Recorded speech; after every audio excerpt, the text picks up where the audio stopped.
बिस्मिल्लाहिर्रहमानिर्रहीम। अस्सलाम वालेकुम नाज़रीन, आप देख रहे हैं अवाम बात शोबिज़ एंटरटेनमेंट चैनल। आपका मेज़बान चौधरी सोहेब सालिक आपको खुश आमदीद कहता है। उम्मीद है आप सब खैरियत से होंगे।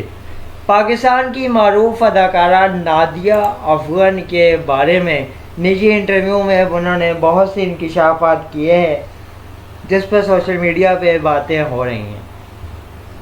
अदाकारा नादिया ने बात करते हुए बताया कि मुझे लगता है अगर हस्बैंड और वाइफ में अंडरस्टैंडिंग है तो वो एक दूसरे को अच्छी तरह समझते हैं, ट्रीट करते हैं, तो फिर एज डिफरेंस इतना मैटर नहीं करता और आपकी ज़िंदगी में अच्छी तरह हंसी मजाक और अच्छी रवायात के साथ ज़िंदगी गुजरती है और आपको किसी किस्म की परेशानी का सामना नहीं करना पड़ता।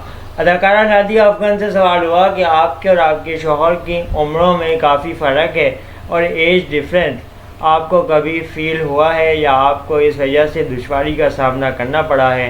अदाकारा नादिया अफगन ने कहा, मेरा शौहर मेरे साथ काफ़ी ज़्यादा ताउन करने वाला है और बहुत अच्छा है और आप इसके साथ अगर मिलें तो आप भी इसकी नेचर से बहुत पसंद आएगी आपको इनकी नेचर और आप भी लुत्फ़ अंदोज़ होंगे।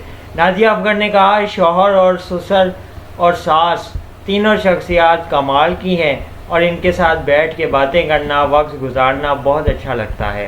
नादिया अफगन ने कहा कि मैंने आज तक अपने सास के और ससुर के ज़ुबान से किसी के ख़िलाफ़ बात करते हुए या बुराई करते हुए नहीं सुना, जो कि कभी कभी अजीब भी लगता है कि इस माशरे में ऐसे इंसान भी हैं, लेकिन इनकी शख्सियत बहुत ही कमाल की है। अदाकारा नादिया अफगन ने कहा कि जब सेट पे होती हूँ तो अपने आप को बहुत लाइट मोड में रखती हूँ और कैमरा रोल होने से पहले मैं अपने आप को बहुत ही लाइट मोड में रखती हूँ और बहुत ज़्यादा हंसी मजाक और बहुत ज़्यादा तफरीह के मूड में रहती हूँ, क्योंकि कैमरा रोल होने के बाद डायलॉग पे बहुत ज़ोर देना पड़ता है और करैक्टर में आना पड़ता है।